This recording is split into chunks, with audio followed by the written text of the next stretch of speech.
Well, hello everybody, and a warm welcome to this latest Solas Webinar with me, Gareth Black. Today, our topic is evangelism to the apathetic. So, how can we talk about God to people who perhaps aren't really interested in conversations about God? Perhaps people who, whenever you try to raise spiritual conversations, there just doesn't seem to be any interest there, and maybe they shut down the conversation quite quickly. That's what we're going to be thinking about over the course of the next hour or so. Now, those of you who are regulars to the Solas webinar will immediately recognize that I am on the other side of the questions on this particular webinar. Normally, I'm in the uncomfortable position of having the questions fired at me, and I have to take about 2 seconds before I have to come up with a coherent answer.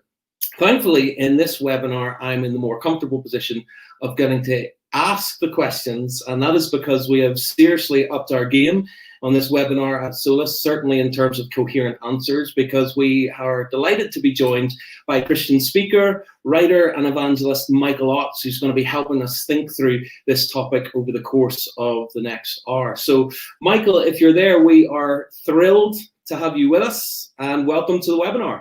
Thank you. Great to be here. How are you and Rebecca keeping? What sort of things are you guys up to at the minute? Yeah, so we are, like the most of the world, spending a lot of time at home this year. So we've been making the most of getting to know our local area. We're living in Marlow in Buckinghamshire, just about halfway between Oxford and London.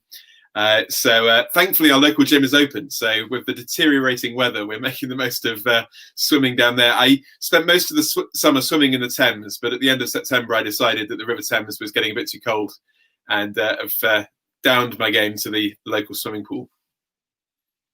Okay, so cold water swimming was your thing in the summer. I heard there's increasing evidence that that's particularly good for your cognitive health and things like that. Yeah, it's coming from Ireland. It's far too cold to consider that. Whether it benefits your cognitive health, it certainly generates your health in other ways. So I'll stick to the swimming pool if you don't mind. But we're really glad that you're here and you're going to be engaging with this topic with us. So thanks so much. Before we actually get into that, I want to invite you watching at home to get involved in our discussion by submitting your questions as ever on our Pigeonhole platform. And you'll see the URL for that coming up. We really want you to engage with this. These webinars are not just our webinars, they're your opportunity to engage. And the more that you engage, the more fun and stimulating the conversation is. So we really want to have to give you the opportunity to ask your questions to Michael. And of course, as ever, no question is off limits, perhaps with one exception, and that being any conversation about Ireland, the Ireland rugby team's recent performances against England. Or those questions now, although I know Michael would love to talk about it. But if you have any initial questions and you'd like to perhaps respond to anything that Michael says over the course of the webinar, this is your opportunity to do so. And in order to get your questions to us, as you see on your screen, we're encouraging you to go to our Pigeonhole platform at pigeonhole.at/Solas21 October. You may have seen a slightly shorter version of that URL floating about social media earlier on today, but this is the right one, pigeonhole.at/Solas21 October. And there you'll be able to submit your questions. And as ever, the beauty with Pigeonhole is if you currently don't have a question that you'd like to ask, you can also go on to that link at Pigeonhole and view other people's questions and vote on the one that you would like Michael to answer. And of course, you can vote on more than one. And of course, we'll take the questions by popularity first, so that we're engaging with the best questions that you guys have voted on. So keep Pigeonhole open in your browser as you go the whole way through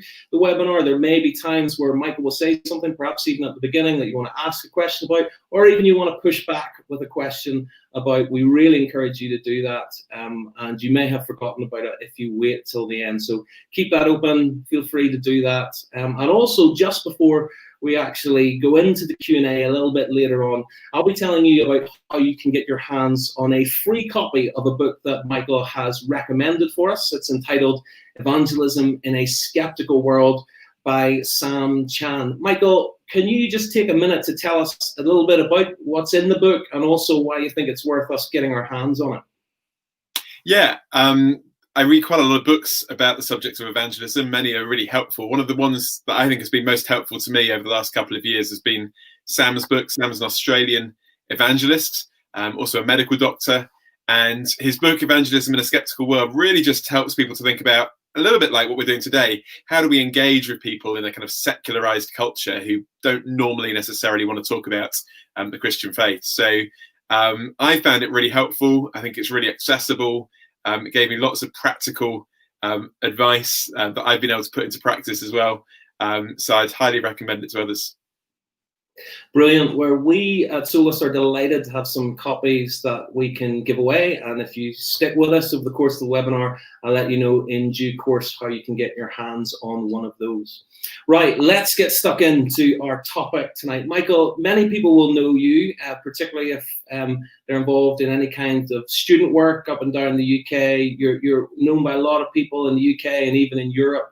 You're an evangelist. But for those people who perhaps maybe aren't aware of you, who are tuning in from all around the world, why don't you tell us a little bit about your background and also how you got involved in evangelism? Yeah, so good question. I was born and brought up in Leicester in the Midlands of England. My name actually comes from Estonia. That's where Ots comes from, if you were wondering. That's my father's side of the family, comes from Estonia. But I grew up in Leicester. I was blessed to have Christian parents. I had the joy of going to church since literally before I was born. I came to faith quite young, probably about the age of 7 or 8, really very simply through the kind of Sunday school group that used to meet at our local church. But if you've heard of Leicester, you might have heard of it for 2 reasons. One, because a few years ago, incredibly, they won the Premier League. But also because Leicester was the first city in Britain to have an ethnic majority, which means that there are more people from a non-British background than a British background living in Leicester. And that meant that when I went up to secondary school, I was suddenly thrown into an environment where I was mixing with people from all sorts of different religious and cultural backgrounds. So I had grown up in a Christian family. I went to church every week. But actually, most of the people in my school would have been people from different religious backgrounds. And there were plenty of people who would have called themselves atheist as well. In fact, there were probably only 2 other Christians in the whole school that would have publicly called themselves Christians out of 1,000 boys in this all-boys school.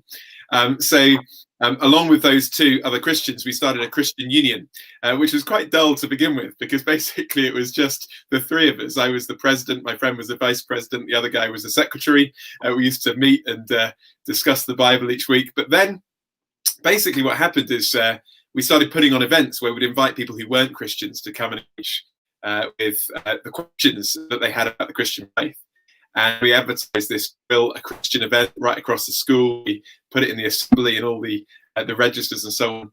And I remember the first time we did that, we were about 70 people packed into this little classroom. The teacher left, so it was literally just mayhem. We had people smoking stuff out the back window and bananas flying across the room. And I'd invited an older Christian friend to come and respond to the questions. And I remember distinctly walking into that room thinking, this is going to be really embarrassing. How are we going to cope with this? Like, I'm going to I've really done it now.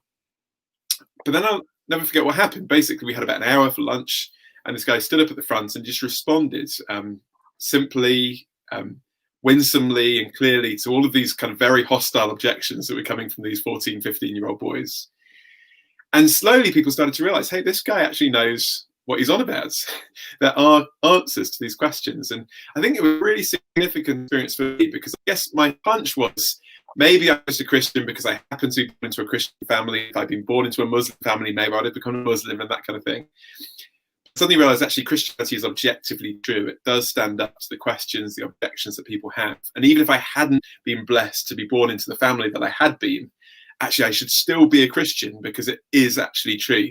And it really does stand up to scrutiny. And I think that was a really significant experience for me, looking back, in terms of having confidence in the public defensibility of the gospel. And I remember thinking to myself, I can't do what that older Christian does at the moment, but I'd love to be able to do it one day. I'd love to be able to engage with people. And that's, I guess, the privilege that I have doing now, particularly among university students, speaking at events in universities, explaining something of the Christian faith, responding to people's questions. How that came about was another big story I won't go into now. But yeah, it's a joy to be able to do it. And you've been involved in evangelism for quite a long time now. How long is that? Well, I started about 20 years ago speaking at evangelistic events, and just slightly less than that at university mission weeks. Okay. Over the course of that time, I'm sure you've seen a number of different sort of cultural shifts, and maybe the questions that people were asking, and certainly perhaps the way that they're being asked might have changed. Talk to us a little bit about that and some of those changes that you've seen culturally just over your time based on your experience of doing evangelism, particularly in a university context, which is often a real hub for culture. Yeah, and if you're not working or living in a university context, I'd just say it's worth knowing what's happening in universities, because what's happening in universities often spills out into kind of everyday culture beyond that. So I think what I've noticed is this: when I started speaking at Mission Weeks back in about 2003, 2004, obviously the big defining event that just happened just a couple of years before that had been 9/11.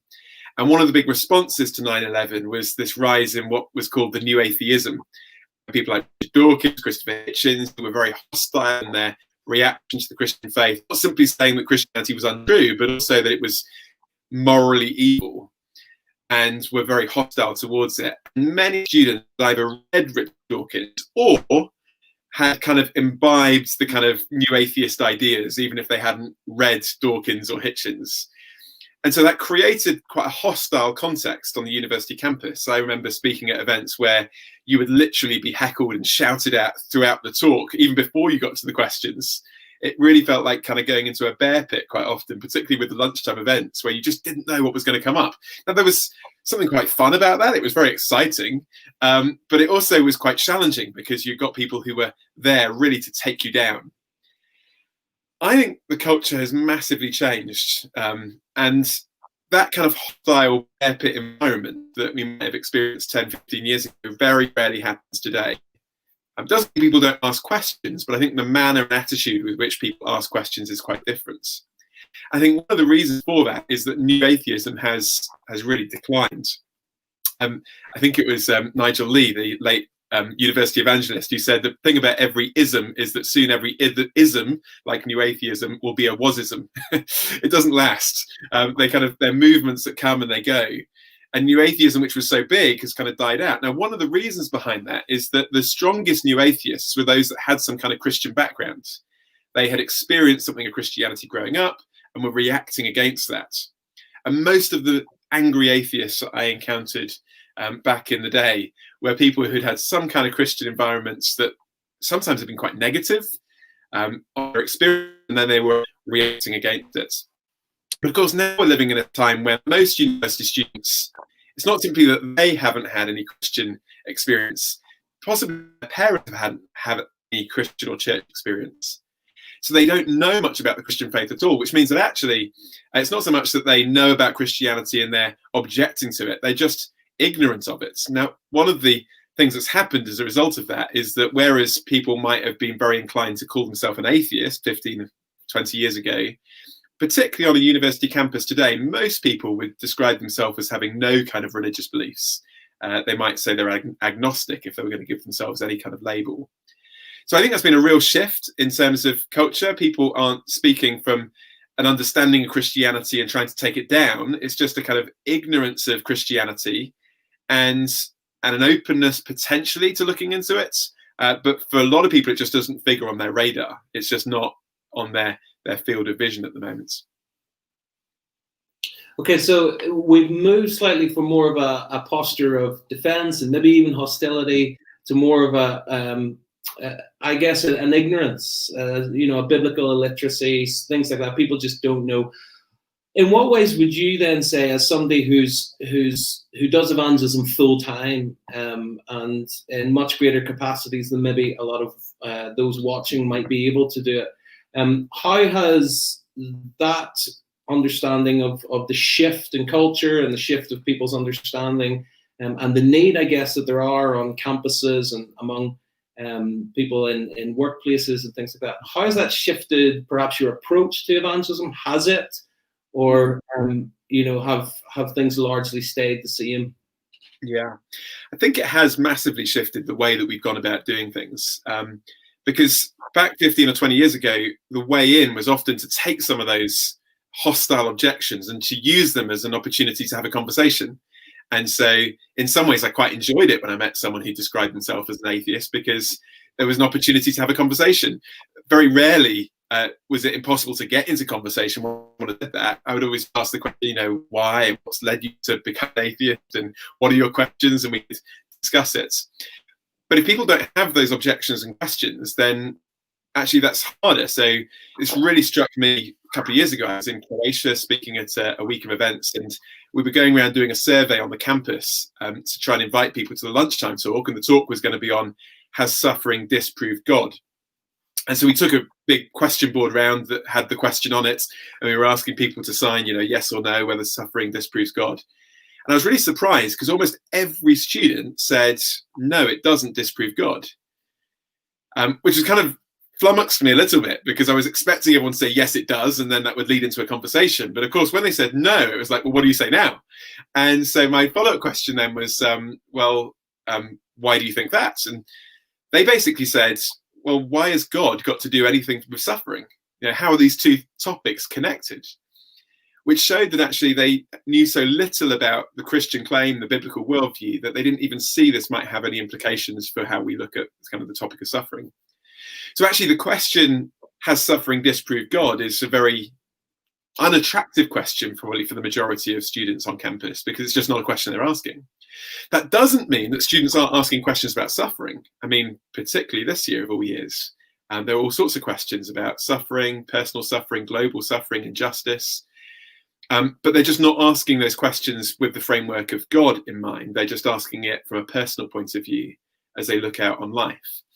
And so one of the things that we're trying to do is, rather than starting with people's objections to the Christian faith, because they may not have them, is rather to say, let's start with the questions and concerns that people have about life, and then think about how we can build a bridge from those things to the gospel.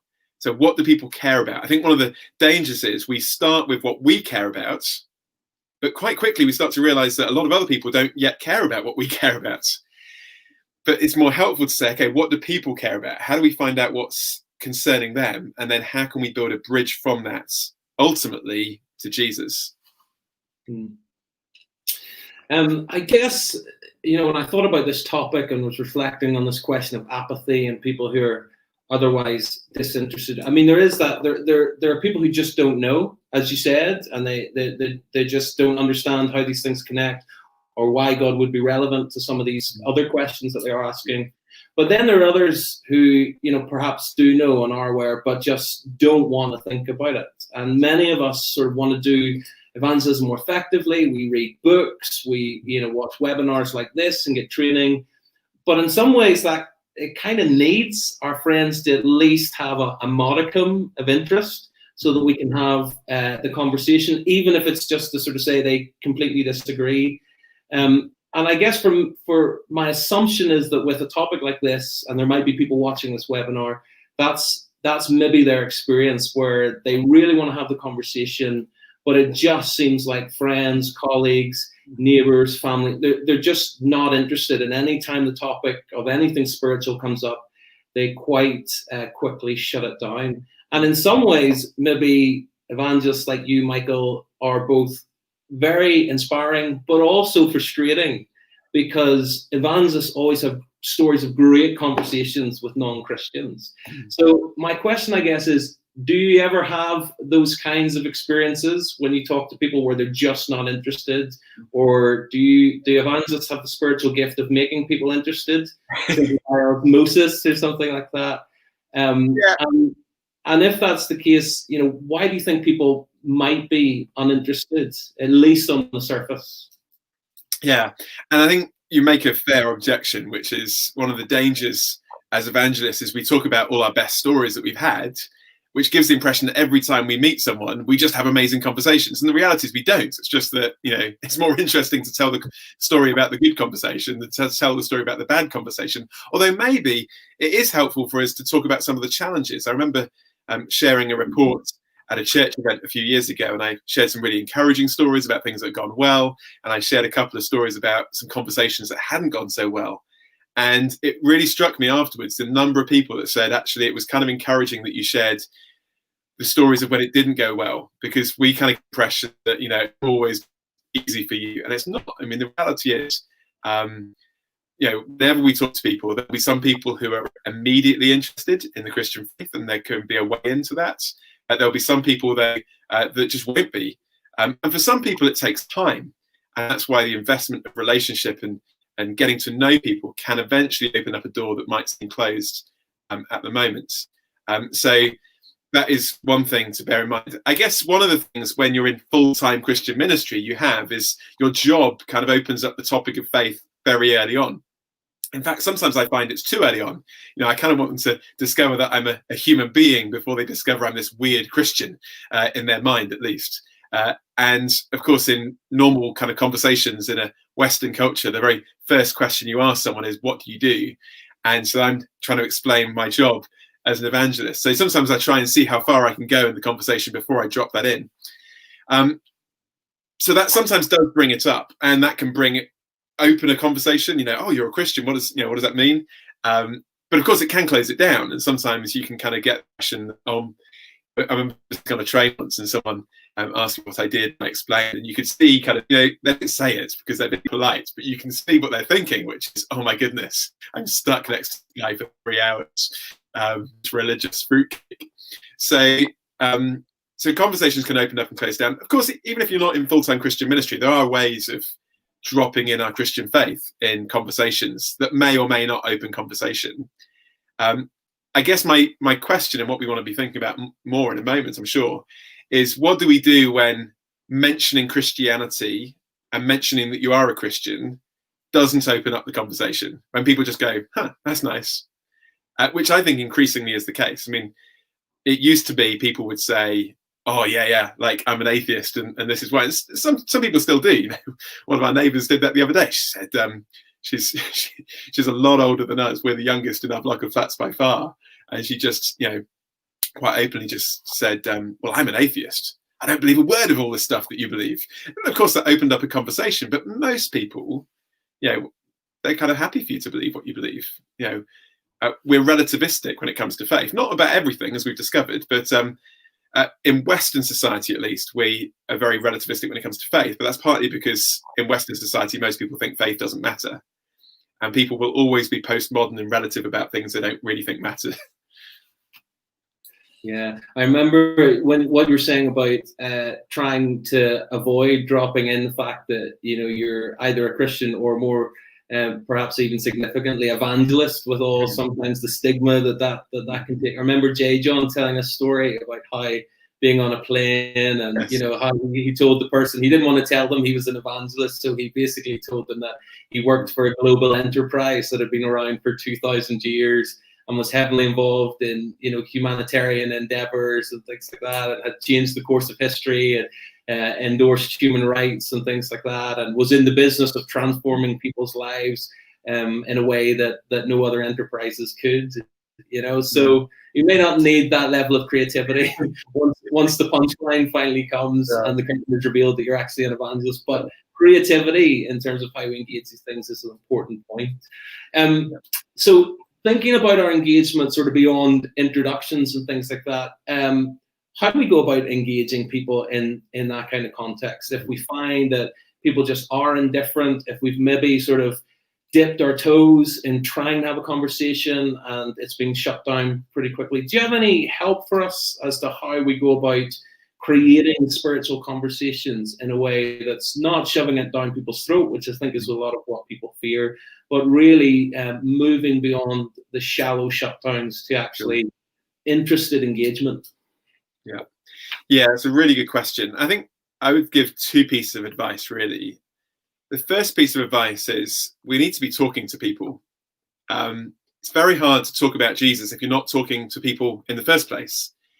And by that, I mean, we need to get to know people. We need to have real relationships with people who don't know Jesus, get to know them, get to know their life, get to know what's going on in their lives, and let them get to know you as well. And sometimes that will open up conversations and opportunities that you wouldn't have otherwise.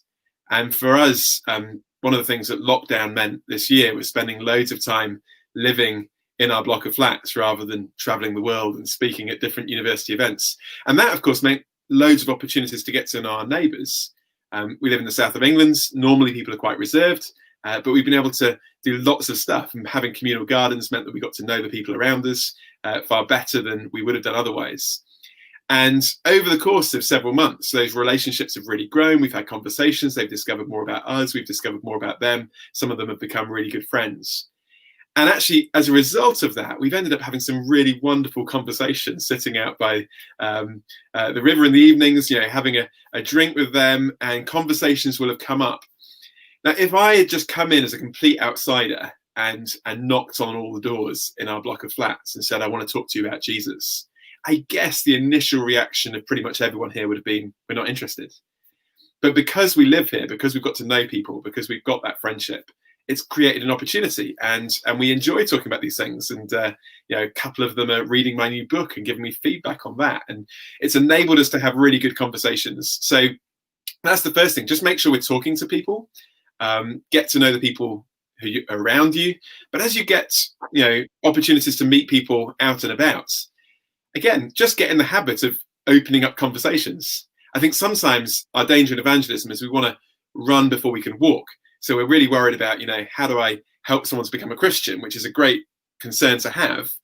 But actually, we need to start way back and say, look, if I'm not even having conversations with people, how do I start by doing that? How can I just open up conversations and live in such a way that I'm looking for opportunities just to chat to people and to engage in conversation? That's the first thing I'd say. And the second thing I'd say is, although most people are not interested necessarily at the moment in God, in the gospel, in spiritual things, everybody's interested in something. And so the challenge then is to find out, what is it that people really do care about? What is it that really, exercises them and gets them interested? And then how can we use that as a bridge? I think one of the things that really illustrated this to me a few years ago, I was speaking at a mission week in Denmark, and Denmark is an incredibly secularized culture in terms of the process of secularization. Denmark, and indeed the rest of Scandinavia, in many ways is ahead of the curve on that. And I'd done a talk in the evening at this particular university on the question of, did Jesus rise from the dead? And I'd preached my heart out on the evidence for the resurrection, and I preached my heart out on the implications of the resurrection. And I got to the end, and I walked around the different tables and talked to the students who had been listening. I'll never forget talking to this one particular girl. I went round and I said, what did you think of the talk? And she said, perhaps because she wasn't British and she was actually being honest, she just said, I didn't find it at all interesting. And I smiled and I said, well, thank you for your honesty. But then I said, and then I thought to myself, how do I respond to that? How do I engage with someone who has just told me that, the very heart of the Christian faith is something that completely disengages her? If I can't convince her after 40 minutes of preaching, what good am I going to be able to do now in conversation? But then I just simply asked her the question. I said, okay, what does interest you? What do you really care about? Because I've discovered that even if people don't care about God, everybody cares about something. And she looked at me and she said, well, I think love is important, not religion. And so I said, well, that's very interesting. And then I was able to kind of go further and say, well, okay, what do you think love is? And she said, well, love, it's, and she paused for a moment and she said, well, I don't know. So I pushed her a bit further and said, look, I'm not trying to be clever here, but I'm just saying, if love is the most important thing in life, how might you define it? And she said, well, I'm not sure. So I said, well, can I give you a definition of love? She said, sure. So I said, well, here's a definition of love. Love is a chemical reaction that's evolved in our brains to make us attracted to people, normally of the opposite sex, so that we reproduce and pass on our DNA. And maybe because her boyfriend was sitting next to her, I don't know, but she looked at me and she said, that is not love. And I said, well, I agree. I don't think that is love. But then I asked her the next question. I said, but why do you think love is not that? Why do you think love is more than that? And again, she thought for a moment and paused. And then she said, well, actually, I don't know. And then she asked me the question, okay, but what do you think that love is? Of course, that was a great question, because I could then, as a Christian, say, well, actually, love has a lot to do with God. And she said, well, how come? And I talked about how the very being of God is the essence of love, because God is love, according to the Bible. And God is love because God is a relational God of Father, Son, and Holy Spirit. And God creates human beings in his image. So if love is the most important thing about who God is, love is the most important thing about who we are, because we're created in his image. Therefore, we are made for love, to be loved and to love. And then she asked the question, okay, well, if we were made for love, why is it so hard to come by? Which was a great question, because then, of course, got us on to talking about sin and what's wrong with our world, and the fact that actually we're cut off from the source of love. And ultimately, it got us on to talking about Jesus. But I share that as a story because she had just heard 40 minutes on the resurrection of Christ, and it hadn't engaged her at all, because she couldn't see how that was connected with what she was interested in. But instead, by starting with what she cared about, this question of love, we were able to build a bridge ultimately to the gospel. Now, Francis Schaeffer was an apologist in the 20th century, and he had a really helpful expression. He said, what we need to do with people is we need to take the roof off someone's position. He says, everyone lives in their metaphorical or philosophical house. They're very content in their house. And what we need to do is we need to take the roof off and let the rain in. Which would happen a lot if you live in Britain. And what he meant by that is help people to see the inconsistencies of the beliefs and the worldview that they have. Help people to see that actually they can't really account for the stuff that really matters. Because only when people start to see the inadequacy of their own worldview or philosophy, might they then be a little bit more open to considering how the Christian faith and the gospel might make sense of it. So we take the roof off someone's position, and then into that vacuum, we can talk about Jesus. That's really helpful. I want to ask you a final question, trying to just earth this a little bit more practically. But before I do that, let me just remind those of you who are watching that we really do value your questions. It's great to see some questions coming in, and I just want to remind you of how you can do that. So just go to pigeonhole.at/Solas21 October. So we've got some questions already for Michael, which is great, and I'll be asking him them in a few minutes. But if you want to get your question or again vote on those that are already in, then feel free to do that. Michael, let me finish this part by asking you just again that practical question. So what practical tips would you have for us about how to do this effectively, particularly in this context of apathy? And maybe why don't you start off by maybe even helping us to think about, okay, what might some of those helpful questions that open up a conversation take it a little bit deeper? What kinds of questions might they be? Yeah. So I think, as I said, the first step is to make sure we are talking to people, make sure that actually we're having conversations about anything, building relationships, because that then at least gives us the opportunity to potentially talk about Jesus. It won't come up every time necessarily, and that's okay. I don't need to shoehorn the gospel in every time I have a conversation, but I do want to be open to that and praying for that. And when I am praying for it and open to it, I find that it happens more than when I'm not. And the second thing is, let's start with where people are at. So let's find out what people care about. What's on people's minds? What are they talking about? What are they worrying about? And then how can we explore those topics and connect the gospel to it?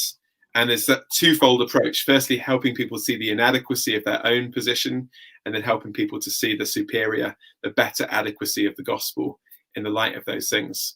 One of the very practical questions that I found really helpful, and I've stolen this off a good friend of mine, Bruce Gillingham, who's an evangelist based at Wycliffe Hall in Oxford. Bruce and I were sitting on a plane a couple of years ago, and he was chatting away to the person on the other side of the aisle. And he just threw out this question, which was so good. He just said, what are your beliefs and values? And this came up because it became aware that Bruce was a Christian. And I've always found, when people discover that you're a Christian, if you turn it around and say, are you a Christian? The awkward thing about that is if they say yes, then, and they are a Christian, it's hard to evangelize them because they already know Jesus. But if they're not Christian, it kind of sounds like, they have to be a little bit apologetic, I'm not, I'm sorry. Instead of just, are you a Christian?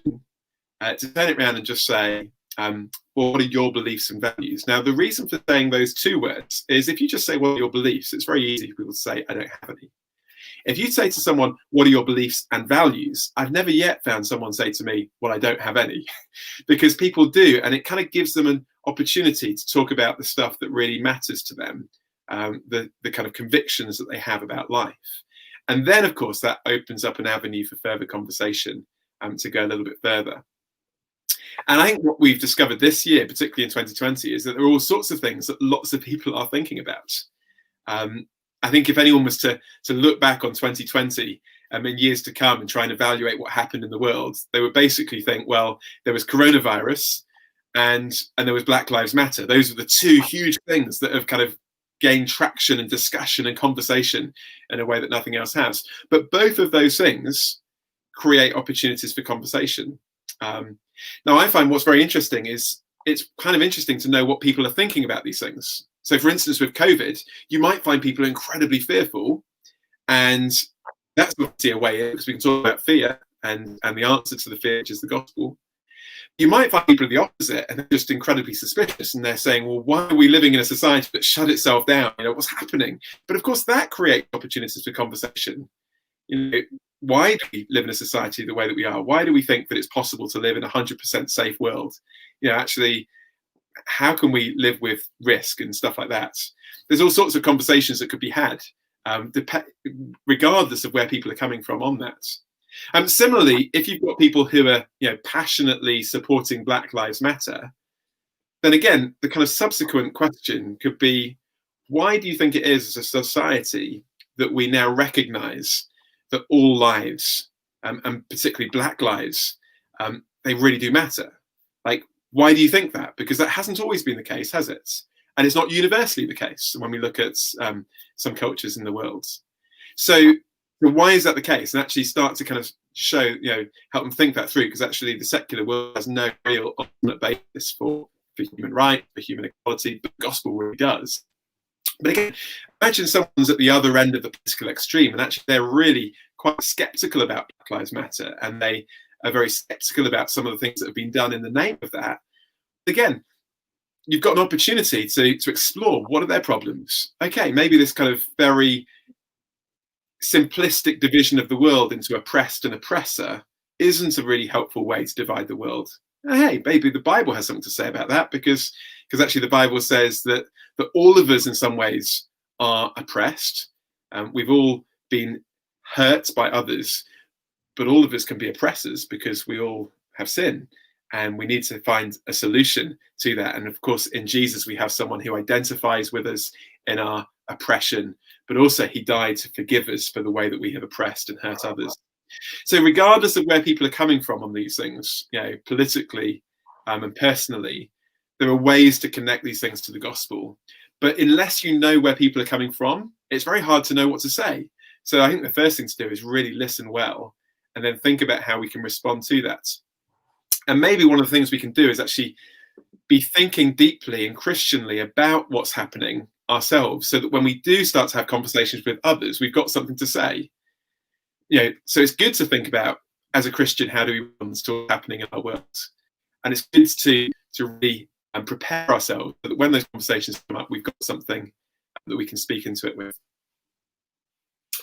Really helpful. Michael, thanks for just walking through some of those initial questions with us. We're not going to let you go at this point, because we've got a whole Q&A that's really filling up with questions. So thank you for that initial part. Thank you also who are submitting questions. There are loads coming in, and we'll get to them in just a minute.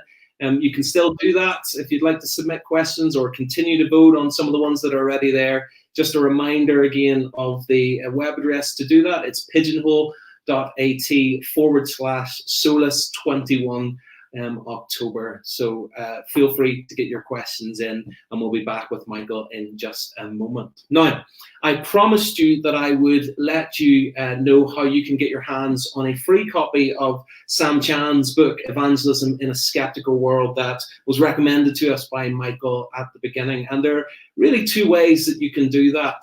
The first is this: if you're already a friend and a supporter of Solas, somebody who helps us in the work that we do by giving a small amount every month, and you'd like to get your hands on a copy of the book, then all we'd encourage you to do is email support@solas-cpc.org and just let us know that you'd like a copy of that, and we'll do our best to get you a copy as quickly as we can. We are so grateful to you, our supporters, who enable this work to happen.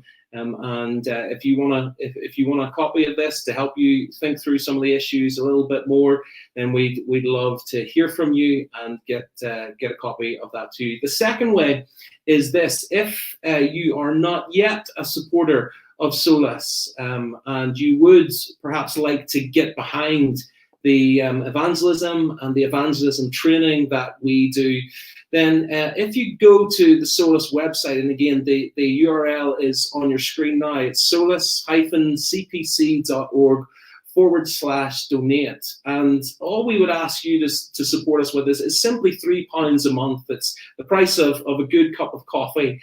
And you can sign up for more, of course, if you want to, but that's all we ask. And for all new supporters who sign up at that address for the very first time, you'll see when you do sign up that we offer you a free book, and you can choose on the website a list of books that you can ask us to send one off from, and those books are generated by the Solas team and also our associates.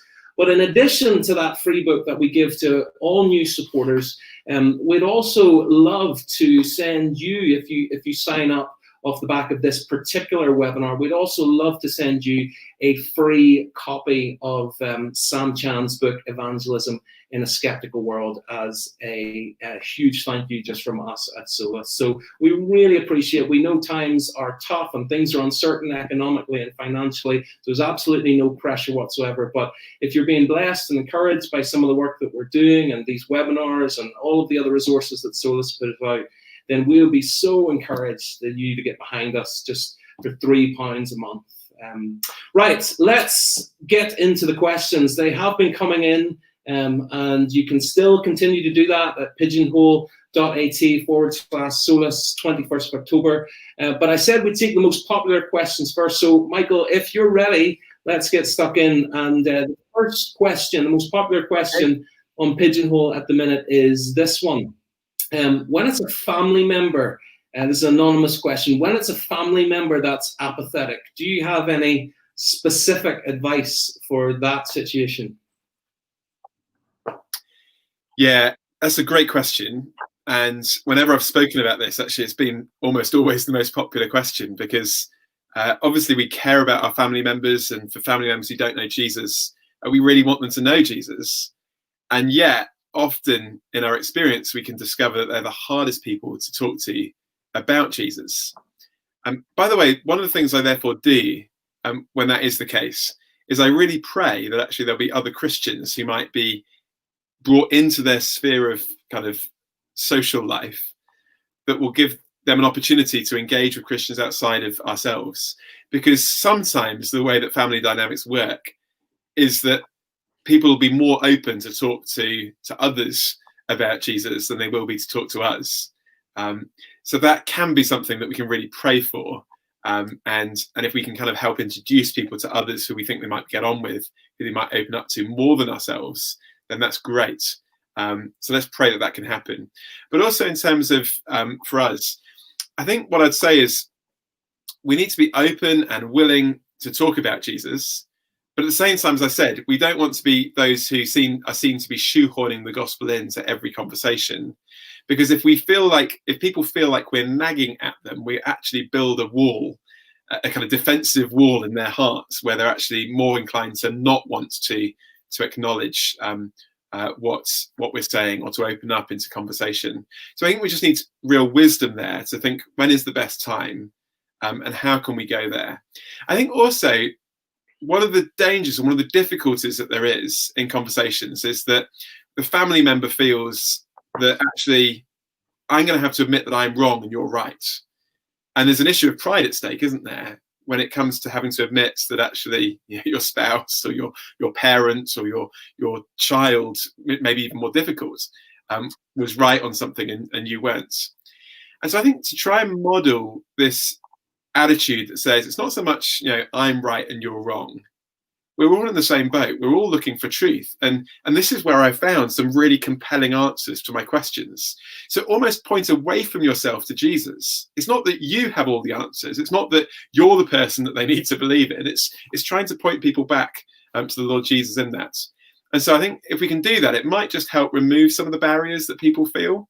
But as I say, I think one of the things we want to do absolutely is to be praying regularly and consistently. And then also praying also for wisdom in terms of how to speak and when to speak.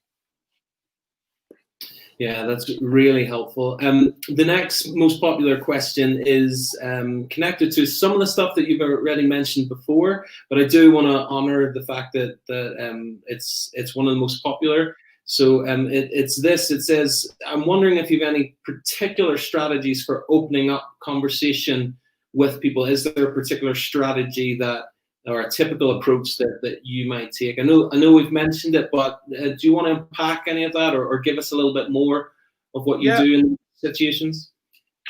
I think, as I said, number one, make sure that you are talking to people. And so, just get in the habit when you're out and about and when you're in situations of initiating conversation. And one of the things I found really helpful to do is to pray and to try and pray daily for openness to opportunities that might arise. And I find when I'm praying for opportunities, so often opportunities do come up. So just be in a prayerful attitude of expectancy and openness to the Lord on that. So open up conversations. I find it helpful to drop in something about your Christian faith, particularly if you're meeting someone that doesn't yet know that you're a Christian. That may trigger a conversation. It may not. That's okay. But it's at least kind of giving an opportunity. That question that I threw in, what are your beliefs and values, is a good kind of secondary question once you've dropped in something about your own Christian faith, because it's an open question that they can respond to that might engage in conversation further. I'm also trying to find out what people really care about. So asking people what they're concerned about, what's going on in their life, and any deeper conversation will start to reveal those things over time. And then one other piece of advice I found really helpful from Rebecca Manley-Pippert, whose books on evangelism are really, really helpful and have been informative to me. Becky says that the Lord Jesus didn't send us to be hunters of men, but fishers of men. And so she says, we're not to go and grab people and vomit the gospel over them. I'm going to splurge you with everything I know. But we can drop bait into conversation and hope that people bite. Now, when I heard the expression, Jesus making us fishers of men, I remember I used to think about that. Well, that's very passive, isn't it? My imagination of a fisherman is the people who are outside sitting by the River Thames, not far from where we live, and they sit there for hours, sometimes days on end, with their fishing rod in the water, and they're basically doing nothing. And I think that's how some people do evangelism. We basically, we just sit there waiting for someone to kind of walk up to us and say, what must I do to be saved? And I remember working with Michael Green, who was a wonderful evangelist, died a couple of years ago. And I said to Michael, because Michael was a very keen fisherman, I said, Michael, it strikes me as really strange that you are a fisherman, because you're such an activist, you're such a go-getter. I can't imagine you just sitting on the bank of a river all day. And he says, no, but I'm into fly fishing. And he explained the difference between the kind of fishing that happens outside and the kind of fishing that he does. And he says, in our kind of fishing, he says, you're always on your feet. You're always looking for the fish. And you're always thinking about which kind of bait will attract which kind of fish. So it's a very active, proactive thing that you're doing, not just a passive thing. And so back to what Becky said, she said, what we can do is we can drop bait into conversation. So we can be thinking, what can I say that might intrigue this person? What can I say that might open up a conversation? And as you get to know who that person is and what they care about, maybe you can drop something in. So for instance, if I was talking to someone tomorrow and they were talking about their concern for the environment, I might say something like, oh, that's really interesting. We had a guy at church talking about that on Sunday. He actually works at the university down the road, and he's an environmental scientist. And he was talking about our Christian responsibility to care for the environment. Now, that might fall flat, fine, but it might make them go, oh, that's really interesting. I didn't know that Christians were concerned and interested in those kind of things. And it might develop into a conversation. So think about where the person's at, and then try and think, can I drop something in Christian about what they're concerned about, and see if that opens up a conversation. Yeah, really helpful. Thank you. Here's a good one from Jimbo. He says, or potentially she, I don't know. They say that cautious people are very wary of fanaticism, and yet breaking the taboo about discussing your faith is sometimes associated with being a fanatic. So what can you do? I think this is tapping into this sort of general idea that faith is a private thing, and anybody who's sort of active with their faith, certainly in terms of evangelism or proselytizing, is actually potentially an extremist. Yeah. So any thoughts? Yeah, and I think it's interesting. People often have asked me questions like, am I in danger of coming across too strong, too enthusiastic? And I don't want to put people off. I don't want to be, too overt. And part of my response would be to say, if you're British, that's probably not going to be your biggest problem on the whole. I've got some African friends who might be a lot more enthusiastic than the Brits are when it comes to just about everything. It might be. Yeah. But having said that, I'd say if your concern is I'm coming across too fanatical, you're probably not, if that's your concern. But I understand that people might be concerned. I was talking to someone just the other day and they were saying, I'm worried people think I'm part of a cult and that kind of stuff. And my friends in Eastern Europe, that's a particular concern if they're Protestant evangelical in that particular context. But I'd also say there is something I think attractive about someone who is convinced about what they believe and is passionate about it. I love meeting people who are passionate about what is big in their life. And I love talking to them because, they can talk enthusiastically, whether it's about fishing or whatever. So I think sometimes we can be a little bit fearful that, our fanaticism is going to be an obstacle. But actually, I would say enthusiasm can be still to a degree quite attractive. There's a story told of someone who was going, I think it was to hear George Whitefield and the 18th century preacher. And someone was going to see him and someone else was talking to him and said, well, why are you going to listen to George Whitefield? You're not a Christian. You don't believe that kind of stuff. And this guy said, apparently, I don't, but I know he does. In other words, there was something very attractive about listening to someone who was compelled and convinced by what he believed. So let's not be too afraid of being enthusiastic. Our enthusiasm can interest people. But I think if we're worried about coming across too strong, I think just always ask questions. Make sure that you're not doing all the talking. It's a conversation we're after, not a monologue. And if you're really worried about coming across too strong, maybe just say that to people. So I have found, sometimes I'm having a conversation and it's like, yeah, great, I'm talking about Jesus. And I'm conscious maybe I'm talking a bit too much. And I'm just a bit worried that they've now gone into the kind of polite, like, oh, I wish you would just shut up moments. And so I just stop and I say, oh, by the way, I'd really hate it if someone, was like bashing their religion over my head. So if you think I'm doing that to you, can you just tell me and I'll just shut up? And most of the time they say, oh, no, this is really interesting. Keep going. So giving them permission to shut you up is a great thing. And it just shows that you're trying not to come across too strong in that way. Joe has asked a question here that's got a couple of votes. So perhaps related to some things you mentioned about connecting with people in your neighborhood in a slightly less upfront kind of way. She asked, Jehovah's Witnesses do door-to-door because that's where they get most of their new members. If it works for them, can't it work for us? Yeah, so yes, Jehovah's Witnesses are well known for doing door-to-door. Partly that's because they have to, and they get religious credit, as it were, for doing their door-to-door evangelism, which is interestingly, it's partly why I've noticed they often walk so slowly, because apparently their religious credit isn't on how many doors you knock, it's on how many hours you spend doing it. So I was watching the JWs go down the street opposite when I was living at my parents' a number of years ago. And I watched them walk incredibly slowly. And I thought, I wanted to ask them, why are you walking so slow? Is it because you don't actually want to do this? But I think as Christians, we can feel worried, the JWs do it, so we'll just be seen as the JWs. But then I think, well, if we don't do it, then of course everyone will just assume that the only people who do it are JWs. Now, there are good ways and maybe less effective ways of engaging people on the doorstep. Interestingly, I was just reading something by a pastor recently. He says it's never been easier to engage people on the doorstep because people are isolated and lonely. And so actually going around the community and meeting people want to chat. And he was saying, compared to other years, he's had very few people turn down the offer of a conversation. One of the things I would suggest maybe that would be really good if you're a church in a kind of local community would be, why not divide up your community so that each church member takes responsibility for a street or a part of a street.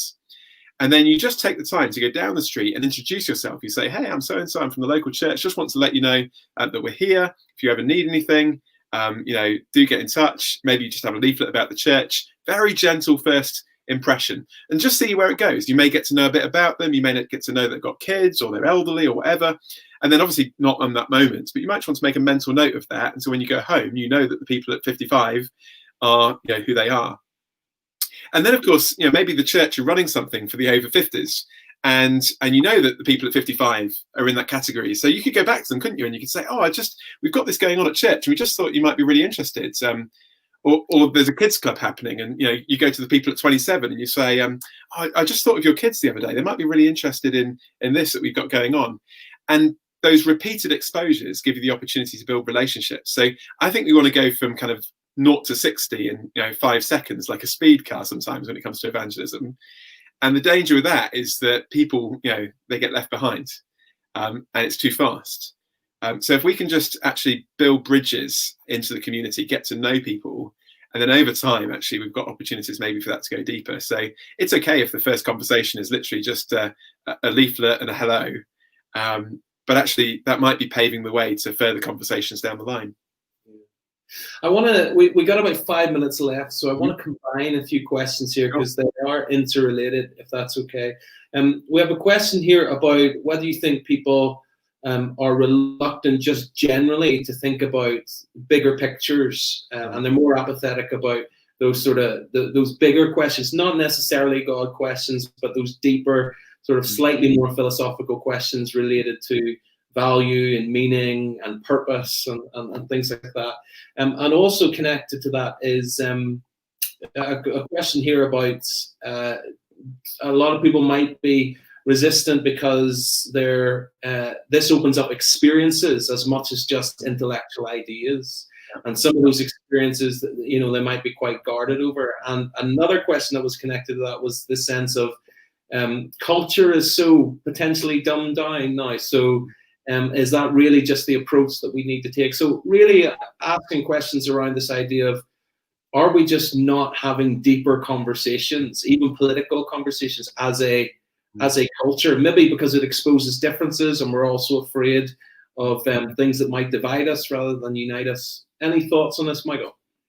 Yeah, some really perceptive questions. They really are. I wish I had a whole another hour to kind of unpack some of those. Because you're right, I think particularly in British culture, for those who are engaging, who are also living in Britain, there is a sense in which we don't disagree with people. In fact, there's a fascinating book called Watching the English, and the author says basically there's only 2 places in English culture where you're allowed to disagree. For blokes, it's in the pub when you're discussing the football, and for women, it's when they're talking about their appearance and they're worried about their appearance. In those 2 places alone can you disagree with what someone has just said. So when it comes to politics, when it comes to religion, we're really fearful of disagreeing with people, and we're worried about what people will think of us if we disagree with them. And actually, because repentance is asking people to change their mind, we are ultimately going to come to a place very often where we do disagree with people, and we are trying to change people's thinking on a matter. So I think we need to be really careful and gentle about how we go about that. Need to be aware that that is an issue. And I think one of the things that I found really helpful is to find areas of agreement first before we jump in on areas of disagreement. So one example of that, I was getting my hair cut quite a few years ago. Lady cut my hair, discovered I was a Christian. She said to me, she said, "Oh, you won't like me." I said, "Why?" She says, "Oh, because I'm into the occult." Now I'm thinking, like, how do I respond to that? This is like literally the first thing that's happened in the conversation. And, you know, I'm just thinking, like, that's bad. But if that's the first thing I say, if I just go in and say that's really bad and the Bible says that's evil and you shouldn't go there and you need Jesus, then, you know, I've just, reinforced her perception of how I'm going to react to her. So I prayed really hard for like a second and for 5 seconds. And then I said to her, I find that really fascinating that you're into that, because there's so many people in our culture today that don't think about the fact that there might be a spiritual dimension to life. And I love the fact that you actually realize that there is a spiritual dimension to life and are interested in that. I said, but one of the things I think we need to think about is whether that spiritual dimension to life is always good, because actually my understanding as a Christian is that sometimes that can be dangerous. So what I was trying to do was to find some area of positive agreement where I could affirm them before then actually saying, as a Christian, here's how I disagree. One other thing I'd say on that, I guess really quickly, because I'm aware that we're kind of almost out of time, and that is there are 3 levels to conversation, aren't there? There's conversation, which is an exchange of words. That's when we're talking about the weather, the football, you know, it's not really engaging on any deep level, an exchange of words. Secondly, there's an exchange of ideas. That's when we start maybe to talk about politics, we're talking about COVID, we're talking about the news, we're talking about what's happening.